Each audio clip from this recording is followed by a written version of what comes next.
Hi there, esteemed audience, and welcome to another episode of the Middle Grade Ninja Podcast.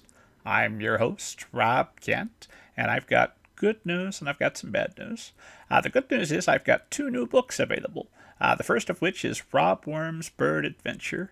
I wrote the first draft of Rob's story when I was 11 years old and in the fifth grade. That version is included with the new edition, complete with full illustrations by 11-year-old me.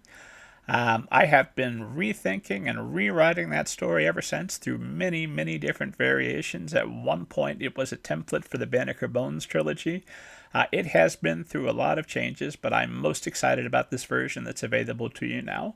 Rob is an adventure seeking worm. He burrows to the surface with his bunch on a rainy spring morning just to be swooped up by a passing robin. She carries him way up into the sky, but not to worry, he wriggles free only to land on the roof of a human house. How's he going to get down? And if he does, he's surrounded by nasty yellow jackets, a sizzling hot driveway, colonies of warring ants, a giant spider. There's a whole pond full of worm-hungry koi. When you're a worm, almost everything in your average human backyard is out to eat you, so Rob's got his work cut out for him. It's an exciting, action-packed story that I also think is a little bit funny. I hope that you'll check that out. My other novel is Goodbye to Grandma, and that one is about sixth grader Haley Smith, who comes of age by coming to terms with the death of her grandmother. It is my most personal story. When I was in the sixth grade, my grandmother died, and I was unable to cry at her funeral. It took me a very long time to process my grief, and since I'm publishing this book now, some would say I'm still processing it. I hope that you'll check out both of those books. I hope you'll enjoy them. I hope that you'll feel compelled to write a review, help me promote them in any way that you can. That would mean the world to me. So that's the good news. Two new books available for you right now. The less good news is that my personal circumstances have changed in such a way that I am not going to be able to continue hosting the Middle Grade Ninja podcast.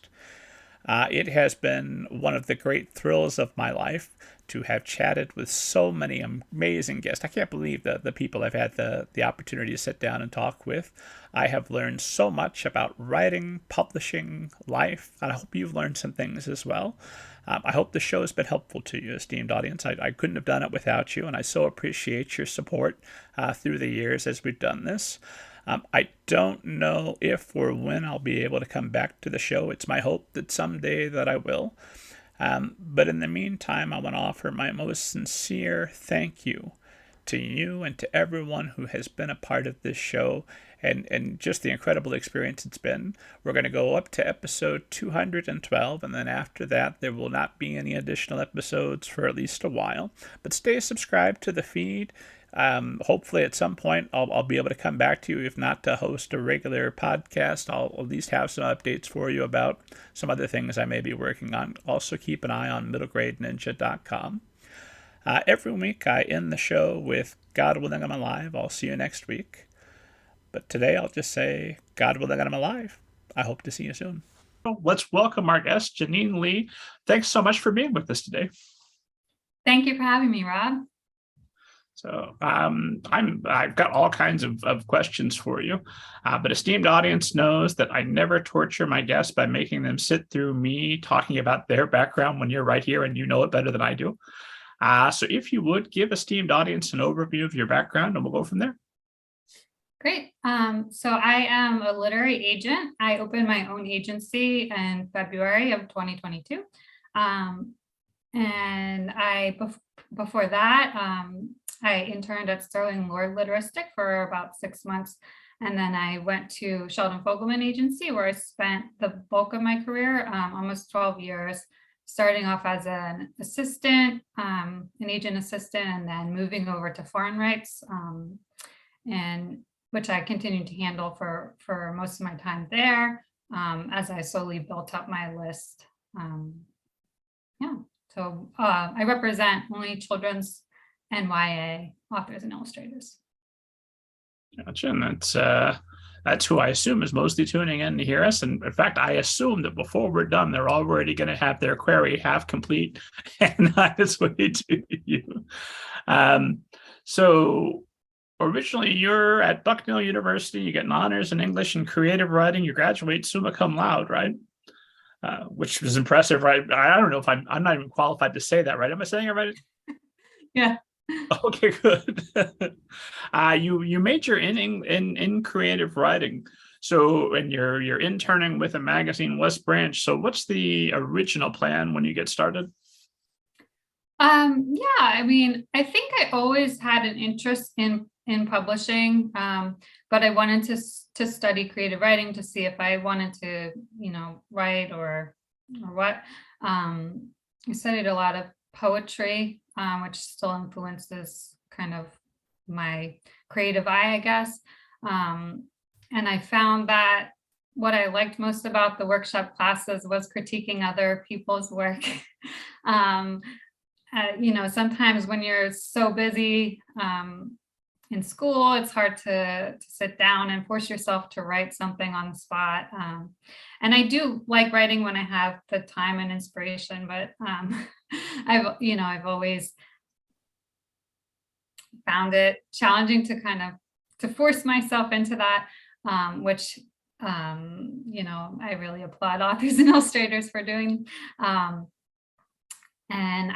but I really enjoyed, and it came more naturally to help others kind of shape their work. I during my time at Bucknell, I also was on a student literary and art magazine, Fire and Ice. So I was involved in that. And I took a course to work at the student writing center. So that was something that I did, I guess, senior year. I took the course in junior year and then worked with students at the writing center. You mentioned I also did an internship at West Branch, which was really neat because it's a professional journal that's run by Bucknell staff. So I got to be involved in making selections of poetry and prose that would be included in 2 volumes of the magazine. And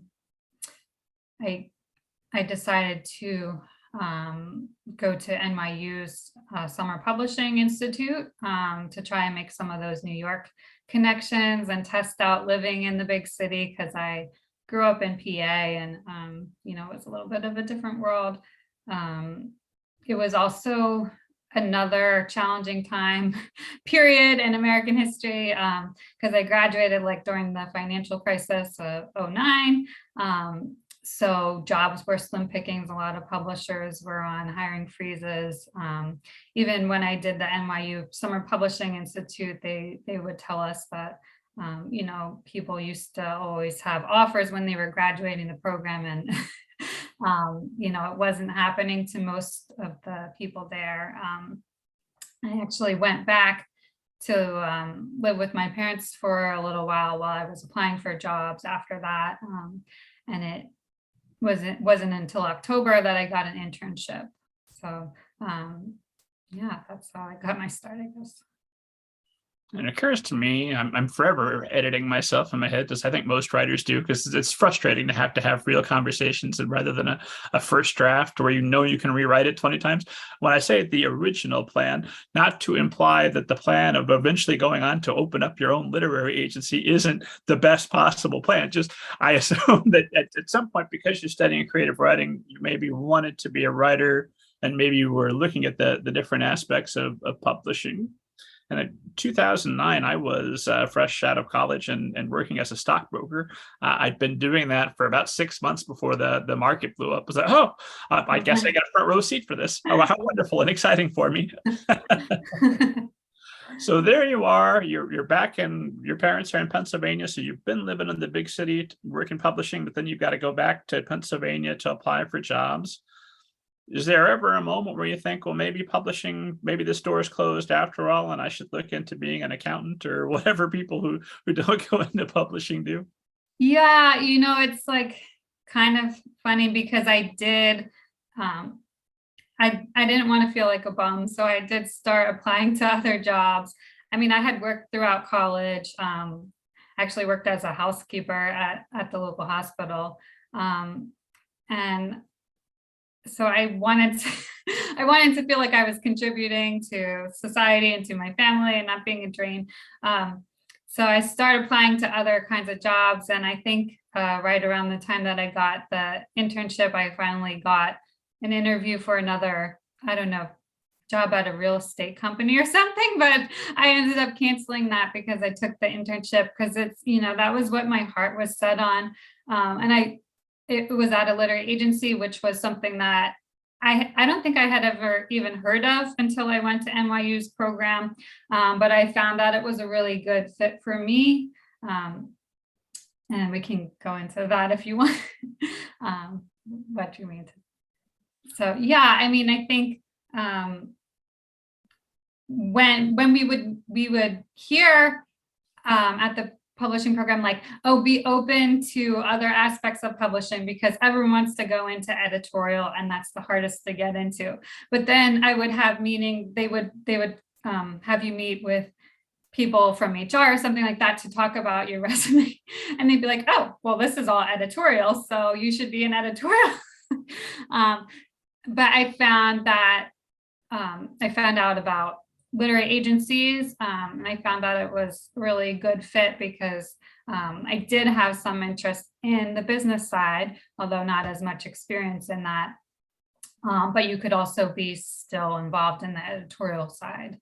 And also that the literary agent has like a different kind of relationship with the client where you're working for the client and the editor works for the publishing house, which both have their own benefits, but I really liked the personal relationship of working for clients. That makes sense. So it becomes clear to you that more or less literary agent is where you want to be because that's going to get you involved most directly with the client, with providing that feedback, with helping to shape stories, which sounds like it's kind of your jam. Yeah, I mean, I would say it was still open. I mean, I was young and kind of exploring. I did interview for other jobs in editorial, in rights, which I ended up working in also. I won another organization outside of publishing, but related to children's books. I also interviewed at a magazine because the NYU program is half magazine and half books. So I was most interested in children's books, but I've always had a travel bug. So I did an interview at one travel magazine. Yeah, so I would say I was open, but it was a difficult time to break in. I didn't have any of the New York experience, but yeah, I think I ended up in the right place, I guess. And I'm always aware that obviously authors are listening to us and they want to get their queries out to you. But I also know that other folks who are thinking, I might like to work in publishing. How can I become the next Janine Lee? And I always want to make sure that I make clear more or less some things that they could do short of just straight up applying to your agency now as maybe an intern. What if you were going to do it right now in 2022 as we're talking, probably 2023 as folks are listening? What would you do to get your start in publishing today? Yeah, I mean, everyone finds their own path. I guess I've looked at a lot of resumes. When I was at Sheldon Fogelman Agency, I did a lot of the kind of screening for candidates for internships and things like that. So there's no one specific path, but I think things like being involved in university magazines and looking for internships.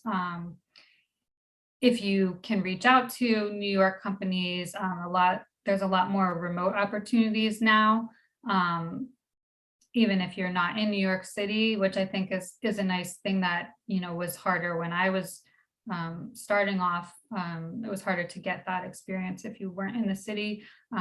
So that's something you can do. I've had people already reach out to me. I'm going to be honest that I don't have any opportunities right now because I feel strongly that even though I was an unpaid intern, that people should be paid for their work. So right now I'm kind of not in the position to take anybody on in that kind of role. But it never hurts to reach out, to make connections, ask for informational interviews, or to find related work that you can do. Other, like I had done the internship at Bucknell, other literary magazines and things like that. University presses, if they have job opportunities, would be a good place to get some experience that will be something to put on your resume. Somebody hears us and thinks, well, I'll just overcome that objection and says, I don't mind being unpaid. The payment is just getting to know the industry working with you. If somebody says that, you're going to say, I don't know. I mean, there is something to be said for that. That's kind of, I guess, why I took the position that I felt like, my opportunities were either to take the unpaid internship, or I might need to go back to graduate school where I'd be paying, laying out more money. So I can understand where people are coming from, and maybe I think there are some companies that will take people on just as a reader that's either unpaid or paid very little. But I think if somebody's in the office full time, I just think that should be a paid position.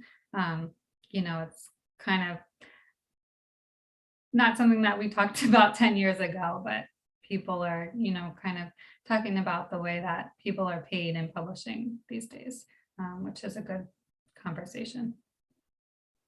well, I can't ask for a better segue than that. You start off with Sheldon Fogelman Agency, and you start in their foreign rights, or how do you start with them, and are you paid at the time?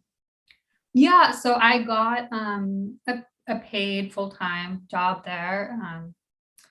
I actually started as the agent assistant. They had somebody who was coincidentally going back to graduate school, and she was the agent assistant, so I took that role. And then somebody else left a few months after that, who had been doing the foreign rights job, and it was presented to me as a promotion, which, when you're 2 months in and you can get a promotion opportunity, why not? And it's a small enough agency that I didn't have to completely lose touch with the editorial side. I was able to continue reading. They did bring another agent assistant in, but I was able to help her continue reading Slush and things like that, which was good, because that was something that I was really excited about. But I also learned more quickly some of the business side that comes along with working in rights. So 12 years with Sheldon Fogelman. Does that enthusiasm for Slush stay with you, or does it come to a point where it's, oh God, we need some readers in here. I can't look at any more of these queries. So fortunately, like I did have help reading, because we had Amy Stern, who's was the submissions coordinator. And then when I went out on maternity leave with my first child, we brought in a temp who ended up staying for several years. But she would kind of serve as a first reader for me often, so I could focus more on the things that had merit, and kind of just skim. She would pass other things along, and I would just kind of skim and agree, yeah, that's not for us. Yeah, so that was helpful. I don't think I got tired of it, but I think that sometimes you have more or less time for it. And they had a policy where we were always open to submissions. So it can get a little bit of a drain on your energy. Something I found just anecdotally, because I teach fiction workshops. So I'll read a lot of student work and give them feedback. And then I'll work with some critique partners and I give them feedback on manuscripts that are on their way to greatness, but aren't there yet. And then I start to feel a little bit of dangerous overconfidence, like, well, what I'm writing must be brilliant by comparison. So I have to, the nice thing about having this podcast is I'll read the books of the guests that come on and be reminded that, oh, wait, no, that's where you need to get your game. That's where the goalpost should be. Look at what all these brilliant folks out there are doing. When you're going through Slush day after day, and I'm assuming you're doing a fair amount of that now with your own agency, and you're out there looking for talent, how do you recalibrate and how much reading are you able to do outside of client work and outside of everything you have to read for the business? Yeah, so at Sheldon Fogelman Agency, they had like a long history of really top-notch clients. So that kind of set the standard.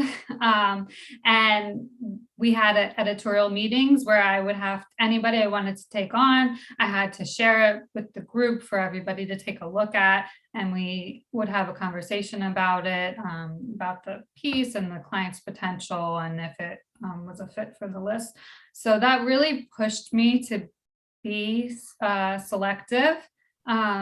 Also, if we thought that something had potential, but it wasn't quite there, we would send an editorial letter and ask they revise and resubmit, which is, I think a good policy, something that I would continue doing on my own. So, yeah, I think one is like sometimes it's being patient and waiting for the right thing to come along or for you to find the right thing, because there is this tough competition. Yeah. So I guess comparing, not just comparing to the slush, does it stand out from the slush, but does it stand out from everything else that is going on in the agency? Is there a reason that this book needs to exist? I've learned that sometimes you take a book on that you think will sell easy and you end up spending years on it. So you really need to feel passionate about this project, that this author needs to write this book and I need to work with them, and I can't say no. If I have any hesitation, then I end up passing because I can't guarantee that something's going to be an easy sale. And if it's not, then I want to be committed to working with the author to make a revision, make multiple revisions until we get it to where it needs to be. What kinds of things might give you some hesitation?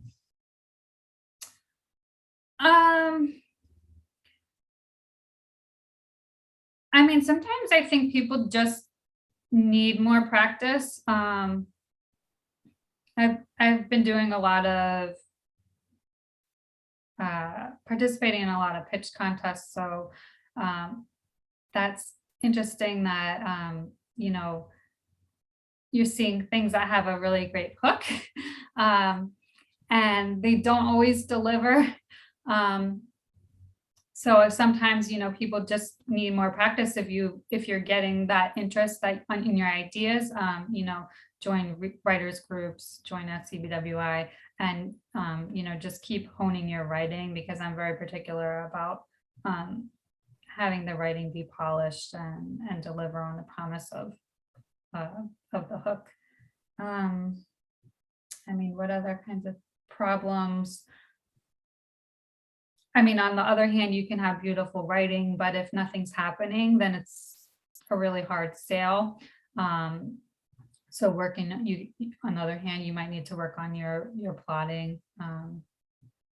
Yeah, I think, I really encourage people to join writers groups and if you can take courses in writing, because children's books might look easy, but they're very difficult to write. And yeah, you got to put in the time to get it right.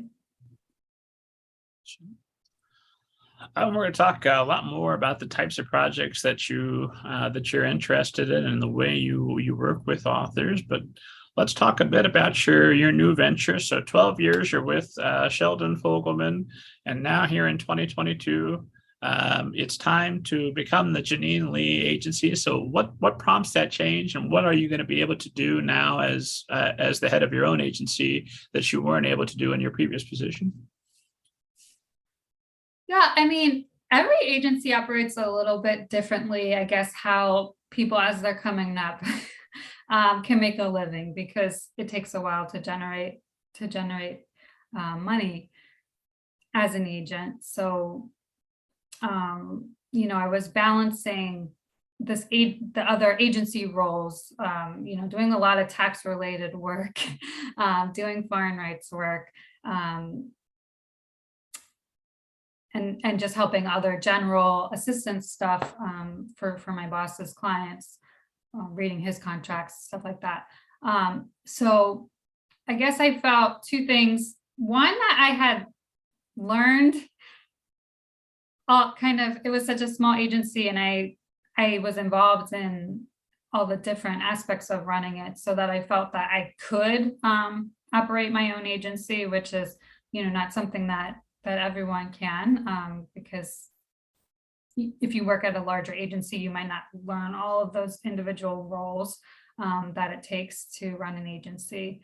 But also that as my list grew, it just felt harder to manage everything because I had the agency roles that I needed to get done, and I was expected to be able to help other people within the agency at any time, but then I would have my own client projects. So it's really just a time management thing that I felt like it was time to focus on my own clients.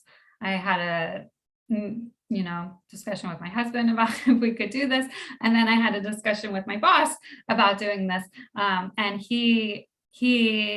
I was lucky that he kind of counter offered that I could we could take some jobs away, and I could focus more on my list. But I think at that point, I already kind of was getting excited about the idea that I had made the decision that I was going to do this. It was exciting to start something new that could kind of be my own project.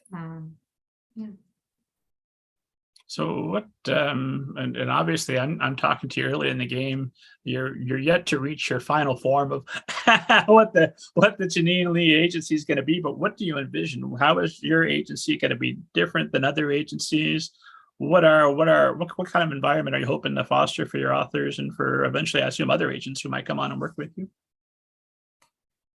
Yeah, I mean, that's a good question. It is early, so I'm kind of taking it one step at a time to see where things go. I mean, there are some agents who run their own agency, and it just stays them, which is one possibility.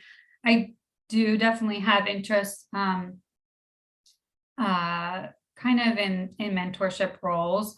So it's something that I'm thinking about to be able to take other agents on in the future. But I guess I want to feel a little bit more settled and handling this first.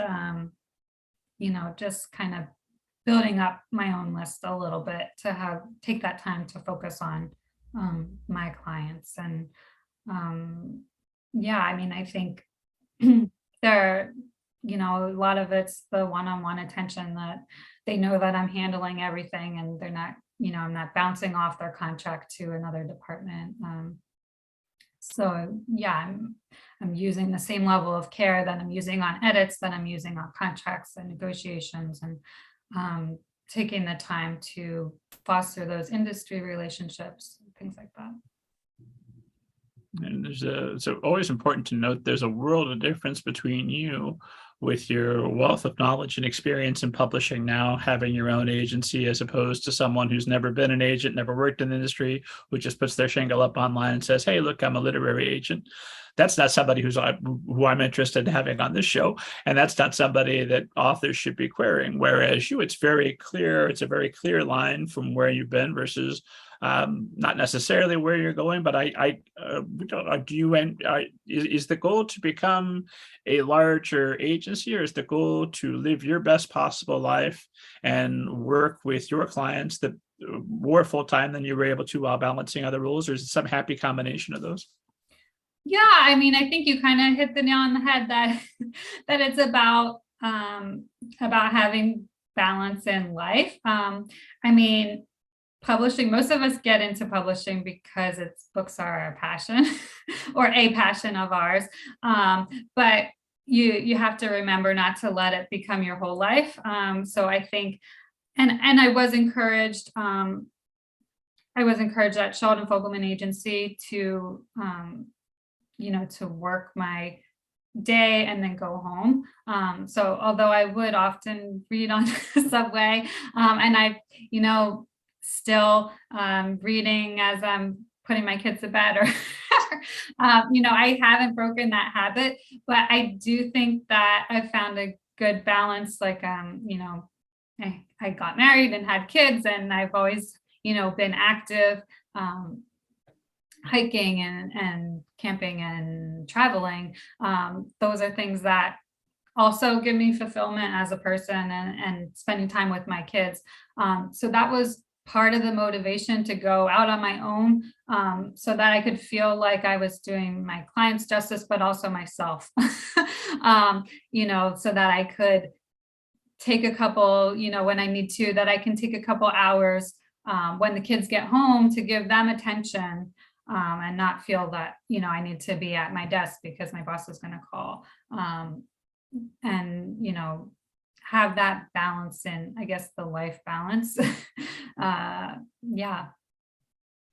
The boss isn't going to call. She's here. She's fine. She's on board with everything that's happening. Yeah. Yeah, it's a nice life hack when you have children. If your focus is children's books, well, you're reading, you're bonding, you're spending time together, and you're also knocking out some work. Yeah, exactly. I mean, I've read so many, so much. I think I missed the question you asked about, outside reading time. I do read with my kids. I get stacks of books from the library and I read them with my kids. So it's, multitasking, which, during COVID, I had to be multitasking. So, yeah, we learned how to do those things. I've read client manuscripts to my kids, and sometimes you're doing double duty. Yeah, as they're getting older, it's fun that I can, and we've read a lot of like graphic novel kind of stuff. As I'm growing in that area in my list, I can also be exposing the kids to that, which is fun. Well, without getting too overly specific on the internet, you've got 2 children. Are they under 10 or over 10? 6 and 4. Okay. Gotcha. So a little bit more independent, but still going to need a fair amount of your time forever. It never stops. They get in their 30s. Yeah. So then having your own agency, focus on your clients, is going to allow you to better balance your life, be a better mom, and also make sure you've got your exercise. And when you're doing your work day, do you do like a treadmill desk, or do you stop for exercise breaks? How do you get your fitness in? You know what? I got a dog. So I have to take a break to walk her at some point before I get the kids from school. So that's my exercise. I used to be, when I had free time, into running and cycling and stuff, but right now that's my hack. That we got a dog last year. It's something that I always wanted. The kids were a little bit older and easier, and they started wanting a dog. So we got one, and she needs her exercise. So we go out in the woods and take a walk, and that's always once or twice a day. So that's a life hack. So if you don't feel like exercising, your dog's not going to let you forget. We're definitely exercising. Yeah, and she makes it enjoyable. But now that you're in charge, you're running the agency, you're recruiting talent. I know that as we record this, you're closed to queries, but I assume you're going to open up at some point in the future. What types of projects are you hoping to take on? Yeah, so I opened briefly in the summer, and the box fills quickly. So, I requested a number of things that I'm still working through. So that's why I'm closed. Also had, a bunch of client projects come in, and life things come in. My family took more time to travel this summer than expected. So yeah, so right now I'm closed. I will eventually reopen. But I'm looking for all age ranges. I have to have that emotional connection. That's the thing for me. I have to feel an emotional connection to the project. Really interested in author illustrators. That's something that has been growing in my list, and I really have a good time working on those. Um, I think right now I have to keep the number of novelists a little bit small, just because of the amount of time that I have to sit and read novels is limited. But I enjoy working with people who have different perspectives. So especially, you know, if you don't see yourself represented in my list, that's the kind of people that I want to hear from, so I can fill in those gaps. Gotcha. So if somebody's looking at your existing client list and says, "Hey, there's nobody on there like me," send the query. Maybe you could be the somebody that's on there like you. Yeah, and I mean, if you if you do see somebody like you, of course, that could mean that am interested in your voice as well. But yeah, I mean, I think there are certainly places that and even the industry as a whole are lacking in, to hear more Latin voices and more Black voices and more Indigenous voices, is something I don't see a lot of, but would love to. Those kind of areas, and I'm sure there's people that I'm forgetting, and I don't want them to feel left out. More disabled voices, and yeah, anyone who doesn't see their voice out there. The esteemed audience knows that sooner or later I'm going to ask you about flying saucers, but I'm also going to ask you about diversity in publishing, because it has been and is an issue, and we're always looking to increase that diversity. So it sounds like you're actively looking to increase the diverse authors that you're representing.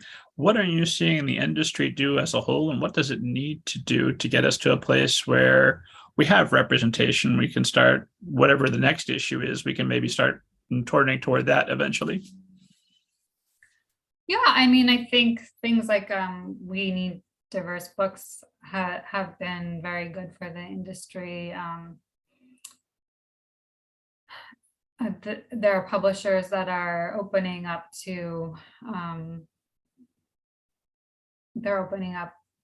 imprints to focus on diverse books, but I think beyond that, it's something that every imprint should be looking at, the balance of their list.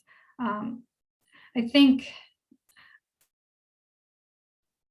Sheldon Fogelman's list was a little bit unique in that they did have some more diverse authors who have been around the industry for a long time. Like, I was very lucky to work with people like Jerry Pinkney, and a number of people who at the time that they were working had to be closeted, but gay authors and illustrators, classic work. Yeah, so there were a number of diverse authors that I got to work with who have been around in the industry and taught me that to respect the history that they do have. I think some people overlook that, but I think that it's definitely something that we're still working on. And one thing that's been a challenge, I think, is publishers retaining hiring and retaining diverse editors. I think that they bring a really important perspective as far as acquiring goes. So for me as an agent, that's something that I would like to see more of, I guess, because I do see a lot of agents diversifying their lists, and publishers, I think, are making efforts, but it needs to come from inside. And it's difficult for me to say as a white agent, that they need to have more diverse people, but I do value, what diverse editors and other people who work in publishing bring to the table. Trying to think what's the best follow-up to that won't seem trite,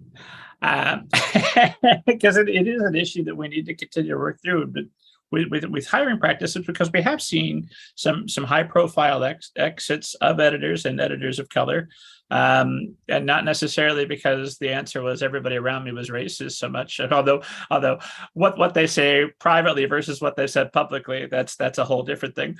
But there is just the issue of money. I know I've talked to enough literary agents who talked about it takes 3 to 5 years to be able to make income full-time as a literary agent, as opposed to working at 1 or 2 other jobs, working as an editor. You're living in NYC, making 30 grand or less, trying to make that fly. You're definitely going to have another job just to, afford to be one of 4 roommates in a studio apartment, I assume. Hopefully we're going to see publishing break up, break up a bit, but also move out and stop occupying the same however many blocks there of that New York real estate. Let's see people work remote. Let's see people in other states, and then we'll be able to see more diversity. Because when you make the gauntlet you have to pass through to get into publishing so narrow that you basically have to already have money coming in and have that support system, that's going to select for a certain type of author, certain type of industry professional, which is maybe why we've seen a lot of white privileged faces filling out publishing companies for so long. Do you see publishers now in the wake of the pandemic, knowing that they can get people to be productive from home on Zoom? Do you see them diversifying a bit more and reaching out to places other than New York to spread business? Or is that just maybe wishful thinking on my part that that's going to happen? I think it's too early to tell, because I think for so long they've kind of corporations have envisioned that they would be back in the office full time. And I think the reality is becoming more clear that that's most likely not going to happen. It's either going to be a hybrid situation or work from home, or certain people will work from home. So I think there hasn't been a ton of people brought on yet to see where those people are coming from. But that will be interesting to see. I think it's happening faster in agencies because a lot of them made the switch pre-pandemic. Like we had made the switch pre-pandemic to work from home full time. And publishers were all full time in the office until the pandemic hit. So I think it's taking maybe a little bit longer for those kinds of big corporations to figure out long term what it's going to look like, whether they're in the office or hybrid or a certain percent work from home. I would be surprised if everyone works from home full time. Don't you find just anecdotally that you're more productive if you can walk the dog a few times and you're there when your daughters are home? I am. I mean, it's something that I would advocate for, but it's the powers that be that make the decisions. So. Well, counterpoint, esteemed audience, if you check the back catalog, when I chatted with Max Brellier, who got his start working in marketing with St. Martin Press, he talked a lot about his early 20s being so fantastic because he'd go from work directly to parties for publishing, or all his friends were other literary agents and editors and authors, and he would spend his time with them, and he felt sorry for folks working in publishing during the pandemic who weren't able to have that. So counterpoint. Yeah, I mean, I think that's one of the challenges that being in New York, I used to be able to do those kind of after work activities, and there would be more in-person conferences during the day, those kind of things where you would be able to make personal connections. But I think life in general has changed a lot since the pandemic. Like, I used to go out with people not in publishing as well, and be able to do things that maybe are not happening as frequently. Yeah. Yeah, no, I've as I record this, I've had my second booster. And so I'm comfortable now, not being ridiculous, but I've started going to a league poker night again. So it's just nice to go see people and not talk about books. In fact, poker is the perfect activity because the conversation is going to center around the game. I don't need to know your politics. Let's talk about our cards. um, So at this point, as I was looking through your client list, trying to see what similarities, I did notice that it appeared to be. I don't think I saw any photos of male clients at this time, but maybe I missed one. It looked like it was very much a female centric list. Is that by design, or is that just happened to be the photos that are up on the site right now? I do represent all women right now. It's it's not really by design. It's just that's who I've ended up working with. Um, yeah, so I'm I'm not biased, like, against working with men. Um, yeah, but that's mostly women, mostly mothers. I think I tend to connect with them well. What's your But age? yeah. You work with whoever you like. I just didn't know if it was a policy or just a Oh, habit. no. Not biased against women. Yeah. Fair enough. So, going back to this idea of what project would you most like to see come through the door? What are you most of you? I know that you want to connect emotionally with the character, but do you have like a genre preference, a style preference? What's going to turn your head? I don't have a genre preference because I like to have a little bit of a balance, working with picture books, middle grade, YA, and graphic novels. Uh, so I don't want to say one one thing that I'm looking for, because by the time this comes out, that hole could be filled. Yeah, I mean, I think if you look at the artists on my site, if you're an artist, that kind of gives you some of my tastes. Looking at the prose that I've worked on, can also give you my writing taste. Yeah, it's just unique. I guess I like things that stand out. When I submit something, I want an editor to think this is going to be something worth looking at. Um, you know, so they're all over the board, but people that are maybe a little bit innovative, um, people that have something important to say that hasn't been heard before, people who I'm interested in nonfiction as well, people who uncover untold stories that are really fascinating. Um, telling stories are always recycled. So if you're telling a story that feels familiar, telling it in a fresh way, I'm drawn to verse and graphic novels, and which is a growing field. Yeah, it's hard.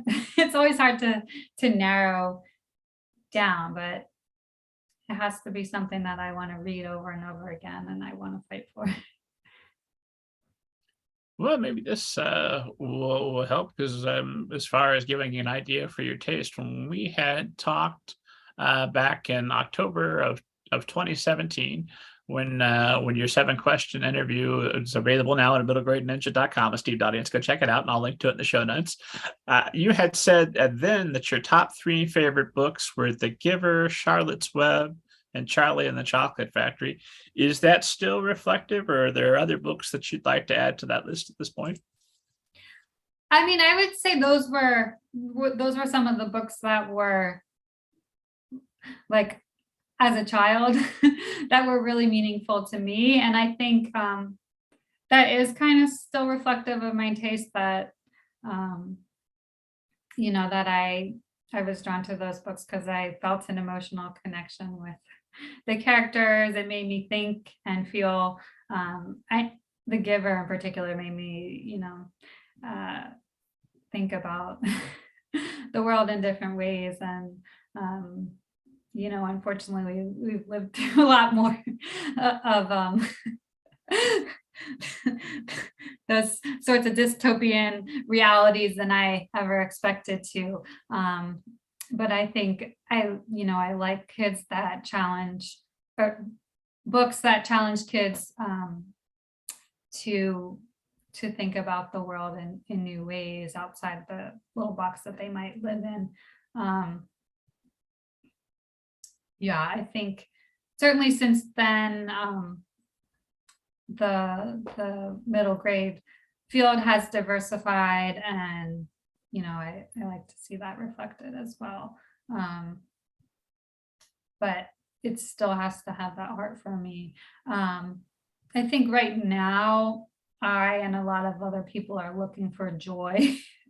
So some of the things that I am drawn to are a little bit darker, because I think we shouldn't be afraid to talk about serious subjects for kids, but I do think we need to balance that. So maybe that's something that I'm looking forward to balance with more joy. And yeah, maybe that's something that kids are not getting enough of on their own these days, and we need to look for. Gotcha. So books that maybe will acknowledge the darkness that is so obvious you can't possibly miss it if you've been living in America these past however long it's been since that awful man came down the escalator. You can't possibly miss some of the darkness that's happening, but still makes room for joy despite that, while acknowledging that it exists. Am I understanding that more or less? Yeah, I think so. Gotcha. And so when we talk about darkness, you mentioned The Giver, which is in some ways a very dark story, literally. I guess it starts off in black and white, so it's very dark. When you're talking about darkness in children's literature, do you have a threshold, or I'm assuming you do have a threshold for this is too dark. If you go this dark, we're done. We can't come back from this. Where is that point for you? I think it's a question of age appropriateness, because you can go a lot darker in YA than you can in middle grade, or picture books, certainly. So yeah, there's kind of a dial, I guess. And it's like, are you going to scare the children? Because the reality is scary, if we let ourselves go there. But then if this book has to deal with a very harsh reality, then it needs to maybe be for an older audience, or it needs to be maybe told in a different perspective. Something coming to mind, this is actually a book that one of my clients did before she came to me, but Meg Wiviet wrote a book on Crystal Knock, a picture book, but it's told through a cat perspective. So there are books that deal with very serious topics for the youngest ages, but always thinking about ways to make it accessible and not too scary, I guess. Yeah. And while we're speaking a little bit about darkness, something that's been weighing on my mind heavily, and I assume has been weighing on an esteemed audience's mind, and part of the problem with recording these conversations and then releasing them out just as they in the order they were recorded. It's all good to me, esteemed audience. I already had the great conversation. You hear it when you hear it.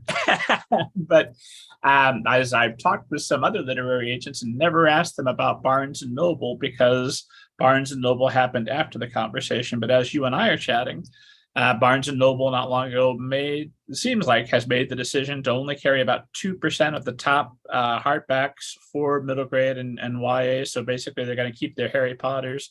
Angie Thomas might make the shelves. Some other top names, and everybody else is going to be relegated to paperback or worse, is what it sounds like. Is my summary of that accurate? Is there some nuance that I've missed? And if it is somewhat accurate, in the face of that, how do children's books respond? That's going to be a huge blow to the market, isn't it? I think there's a little bit of nuance to it. But the reality, from my perspective, books that were sold to major publishers, it used to be rare that Barnes and Noble decided not to carry it, and you would like hear about it and, oh no, like Barnes and Noble's not going to carry it and that's going to kill the book. But it seems like it's gotten harder to get your book shelved in Barnes and Noble in the time period that I've been working here. I would say more so, like it's kind of picked up recently that it's gotten harder to get your book on the shelves there. But I don't know yet if that's going to be the same level of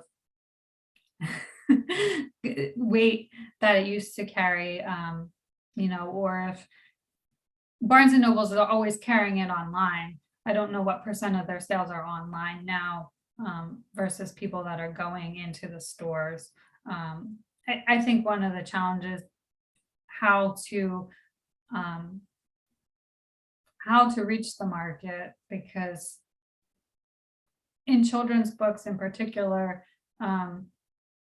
like in parent groups, periodically somebody asks for book recommendations, and it's good to see the people who are in touch recommending recent books, but there are always those voices who are recommending the same books that they grew up reading, which makes it so that those classics can have a really nice long shelf life. But I think that it makes it harder for the new books to find their audience, I guess. Kids,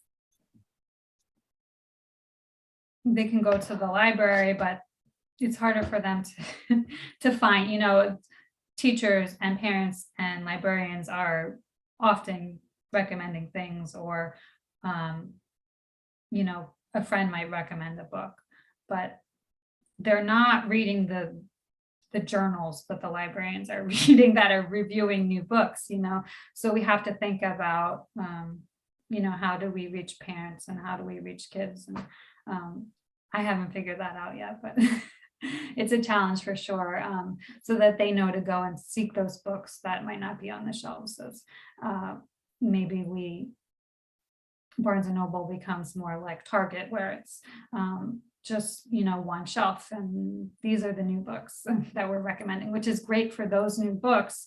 Or Costco, this is great for these books because we're going to sell them in bulk, but everybody else, it's more on the reader to find them and seek them out. And it's definitely a challenge. I was hoping you would have all the answers. I was hoping we could get this knocked out. I've been fairly vocal about my disdain for this decision that Barnes and Noble has made, because I went to the Barnes and Noble right afterward. I hadn't, got a couple of indie bookstores here locally that I prefer to go to when I'm deciding where to spend my book dollars. Of course, people are good enough to be always sending me free books for the show. That keeps me pretty much in reading material without having to go too far from my house. But I went to a Barnes and Noble, and these are my views, not Janine Lee's, just me talking. But when I looked at the Barnes and Noble, I saw that the entire back of the store, coming out about as much space as a drugstore might devote to their cold medicines and everything else. The entire back was just toys priced over the market, because it's a great place to look around, pull it up on your phone, like, oh, I can get that much cheaper here or elsewhere. and they had Blu-rays that were marked significantly more expensive than you could get them else. So like there was a $50 copy of the Blu-ray of the newest Jurassic World movie, which imagine you spend 50 some odd dollars for that movie, and then you get it home and it's just a mess. It's not it's a movie I'm sad to have paid $10 to see in the theater, let alone $50. That's not going to be a good experience anyway. But I see this, and you mentioned like a Walmart or a Meijer, any place where you would just get the one or two shelves of books, and those are the big sellers, and that's it. And that's already what I thought their children's section looked like. Now I repent a little bit because they had my book out cover first. Like, okay, well, that's one good decision. Fair enough.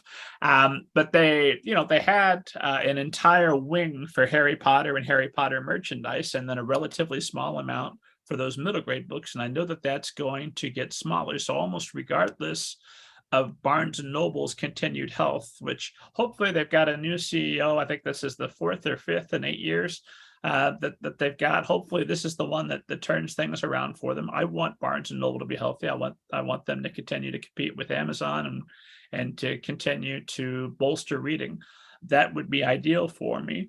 But in the event Barnes and Noble goes away or goes to a spot where they focus on selling more journals and things and fancy pens and cards and copies and things that aren't books and specifically aren't middle grade books, obviously publishers are still going to be able to reach schools and libraries in a way that independent authors can't. But it does, an argument I'm having with myself is how much value is there still in seeking traditional publication if you can't get into the bookstore, at least the biggest bookstore, but you can get into some indie bookstores and be prominently featured elsewhere as an independently published author, and you get 70% royalties or a significantly higher return than you can with a traditional publisher. What would be the counter argument to that? Why would a traditional publication still be the more attractive option in the face of all of that? Yeah, I think it's a lot of to do with distribution. Unfortunately, no one gets the marketing dollars that they deserve in publishing, but it is about that distribution. In children's books, those school and library sales are very, very important still. That we're fortunate that we have a library system that we do, although it's threatened every day. So yeah, I think those distribution channels and also into the bookstores. Yeah, it's sad to see Barnes and Noble taking less, but I think, you mentioning your book being at your Barnes and Noble. I do think that I'm seeing a little bit of more of a regional trend that people's local Barnes and Nobles are more likely to carry their books than every Barnes and Noble across the country.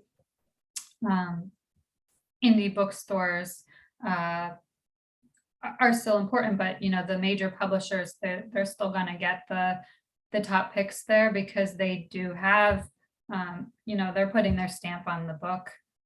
There's also an incredible value in getting the best editors in the business to work on your book, and the cover design and what marketing you do get.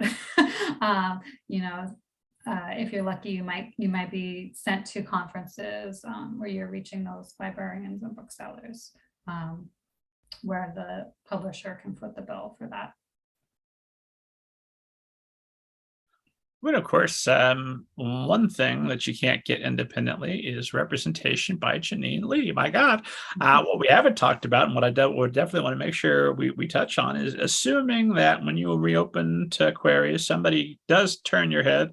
They have the story. There's no hesitation. You love it. What happens next? What can an author look forward to once they've signed with the Janine Le Literary Agency? Yeah, so the first thing is that we would go over the agency agreement and sign that. I think it's important to have that written down so you know what to expect from me and what you'll pay me in return, because it is a business relationship. And then we set to work. I am editorial, so I give notes on projects before they go out. We usually go through a couple of revisions to try and get it polished as much as we can, so that the editor is seeing it in its best condition. And we're trying to cross off those reasons that they might say no. And yeah, I guess I'm very particular about putting my list together. I try to keep tabs on who's where and what they're looking for, so that I can target those submissions to the right people. And then if we're lucky, we get an offer. Second best is that we might get a revise and resubmit request, and then I'm happy to talk those through with clients. And if that doesn't work, we reevaluate. We see what feedback we got. Do we want to make any tweaks before it goes out, or reset to the next list of editors that we're going to submit to? Assuming we do get an offer, I negotiate them carefully to get the best offer I can, talk it through with clients, and like I said, I'm very careful about contracts as well, but I learned a lot. My former boss was an attorney. That's how he got into the business, taking on people like Marie Sendak for legal issues, and then eventually became a literary agent. But yeah, like, you want to have somebody that's going to read through the contract with a fine-tooth comb and not just pass it off. And then I guess there's also the question of, trying to retain as many rights as you can and look for other opportunities outside of just the basic book sale. You mentioned as far as like getting editorial feedback, you like to give the editorial feedback. So presumably before you ever submit to an editor, you and the client have gone through the manuscript once or twice. You've already given them feedback. So by the time you get that feedback from an editor, you've got a pretty good idea whether that's warranted or if it's coming completely out of left field, or if they've just got a vision for a book that's not the book that you're trying to submit, right? It often is, that it just wasn't right for them. You might get feedback and you say, okay, this wasn't right for them. But sometimes you'll either, several people mention the same thing, or one person has a brilliant idea that they throw out there. And it can lead you to make it even better, because I'm doing one level of editing, but an editor is going to do the next level of deep editing. So, and like writers, I'm always learning, and there might be something I missed. Well, sure. I mean, that could happen, but you've got 12 years experience behind you, and you get a lot more at-bats with editors and learning different tips from other manuscripts. You've got a wealth of expertise, which is why we're coming to you to begin with. If somebody comes out with something left, like, I like your Girl in a Horse book, but have you considered setting it in space? And of course we haven't. That's a pretty major departure. If it's something that's probably an extreme example, but if it is something that's going to require a lot of rewriting and revising, I'm assuming you're doing some kind of evaluation or getting some kind of idea of, hey, if we do this, if we take the time and we do this, how serious is it that you're actually going to be interested once we've done it? Is there a way to gauge that? Yeah, I mean, I think editors try to be pretty clear about that, whether they're passing and giving a reason for passing. You should be able to tell, your agent should be able to tell if they're passing and they're just trying to give you a basic reason why they're passing, then that's something we'll take into consideration, but it doesn't get as much weight as somebody who says, I love this project. I don't think I can get it through acquisitions because X, Y, and Z, but I'd love to see it again. That's the kind of thing that we'll take more seriously. Sometimes they may even ask to speak with the author, or they might write a more extensive editorial letter. That's what I would consider a revise and resubmit. And that gets, that gets the priority. If you get that level of interest, then I think it's almost always worth pursuing that to to try it. Even if it doesn't end up selling to that editor, then you might still come out with a stronger manuscript as a result. The passes with some feedback, I would say, as I've gotten more experience, you're right that those are less often helpful because we do try to address, those kind of surface level issues that editors might pass for in advance, and we can often say, yeah, this is just not right for them. We'll keep going and try to find the right editor. So when it's ideal, it's the editor's on board. It's just how do we overcome the objections of the acquisitions board, and that's going to be useful for you to figure out, because even if this editor doesn't take on the book, there's going to be acquisition boards elsewhere that might have some of those same types of objections, right? Yeah, and I would say that that those committees are getting kind of tighter and tighter with their belts. So editors know that they have to take something that's pretty well edited to editorial and to acquisitions. Are there some overall trends you've noticed in terms of what acquisitions boards are looking to require more, just generically on every book that comes through? I think it's like it depends on the publisher, because some publishers or some imprints have more freedom to take things on because they like it and they can take more of a risk, and others are more, well, they're getting more commercial or something, and it has to be the thing that Barnes and Noble is going to pick up.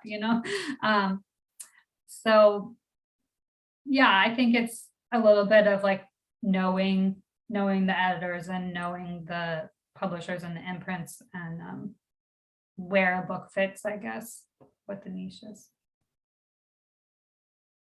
And as far as marketing and trying to find an audience once the book is actually published, number one, obviously come on this show. That's the most important thing any author can do to promote their story. But what kinds of things are you working with your clients to, regardless of the marketing budget that the publisher has, in a world where maybe Barnes and Noble isn't going to put that hardback or the paperback available? What are ways you're encouraging your clients to think outside the box and still connect with their audience? As things open back up, in-person events can be a big hit for children's book authors. I know I had someone who was recently doing a tour and going to schools where she would sell 100 books, which is awesome. You can do that repeatedly. And then hopefully that kind of snowballs from there, that, as readers read your book, they tell other people about it. That's kind of how books spread, word of mouth. There's not, it's not like a movie where there's ads on TV for books. Yeah, so teachers tell each other, and librarians and students telling each other that this was a good book, and read it. Yeah, I think it's important to these days have some kind of public presence, have a website that kids can go to with resources, if you're open to it, be on social media so that you can plug your book, or you can just be someone that people think of.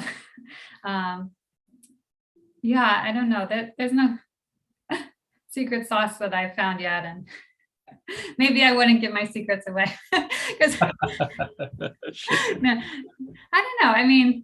Yeah, that's what all you can do as an author. There, a lot of it still comes down to the publisher. Publisher is responsible to get those reviews and to get the shelf placement. There's not a lot that you have control over as far as that goes. No, I want concrete, foolproof, works every time plans. which I'm now confident that you have. You're just not going to share for free on a podcast, which is shrewd. That's smart. That makes sense.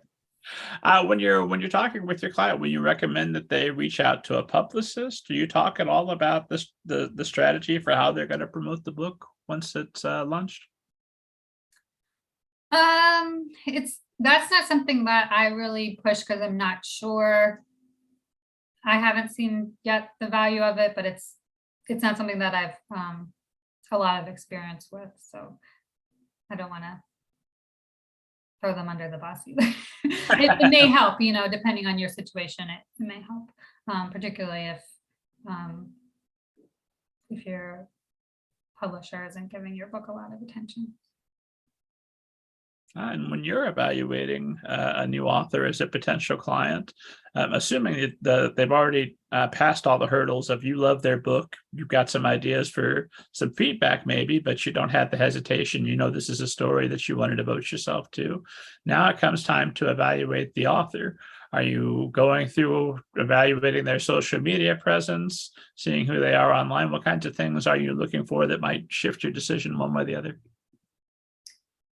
I do look at it. I mean, unless there were red flags, I don't think that it really makes or breaks my decision. But I would say that the people that I'm working with are taking their craft seriously, and I can kind of see that they're getting to know other writers or illustrators, and they interact with those people online, or they're taking opportunities for getting mentorship, things like that, that they're serious about it. So sometimes, a lot of times that's reflected, and you might see an active social media because they're involved with other authors, but that's not always transparent on social media. Sometimes you're involved in groups that are on other platforms. So that's kind of something that I would ask about, to know, to know that they're taking this serious, to make a career of it, and that they would have other people to share their work with. I no longer have a second reader, so I don't want to be the only eyes that somebody has, that they have critique partners and things like that. Would you recommend an author hire an editor ahead of submission? Um, it's not something I've ever recommended, but I guess it wouldn't turn me away either, because it would be a sign that you were serious about the project. And I've seen enough of how those editors work, that as long as it's someone professional, I know that they're not writing the book for you. They're giving you suggestions to help strengthen it, which is, I think, is a good thing, that somebody is putting that level of care into their work before they go out on submission. Well, if the editor's writing the book for them, then get rid of this joker client and hire the editor. That sounds like I got out the middle person. So that might be a decent thing. And when you're looking at somebody online, if you're seeing that they've only got 52 Twitter followers, that's not a deal killer. It's just more. But if somebody does come to you and says, "Hey, this is my one book I've always dreamed, and now I put all of my passion into this story. I'm done. Go forth and sell it." That's going to be less attractive to you than somebody who says, "Hey, I'm actively courting a long-term career." Do you have conversations with them about what does your career look like 5 years from now, 10 years from now, that sort of thing? Yeah, I do have conversations. A lot of times when people come to me, they have either multiple things already drafted, or they have other ideas that they talk through, and I make sure that, like, I'm interested in what they're interested in, I guess, that our genres and interests overlap. Um, if somebody wrote one children's book, but they really want to be an adult author, for example, that wouldn't be a fit for me. I might have to, sorry, I really love this, but I think you need to find somebody that a better fit for your whole body of work, because I think otherwise there's so much investment up front to get that one book sold, and you want to be able to continue to build off of that. So part of that investment's not just going to be that book; it's in building the long-term career and the many books that are going to be revenue streams for the author and for the agency. Yeah. That makes sense. Janine Lee, have you ever seen a ghost and or a flying saucer? I have not seen any personally. I do have some family stories that of ghost tales. So I won't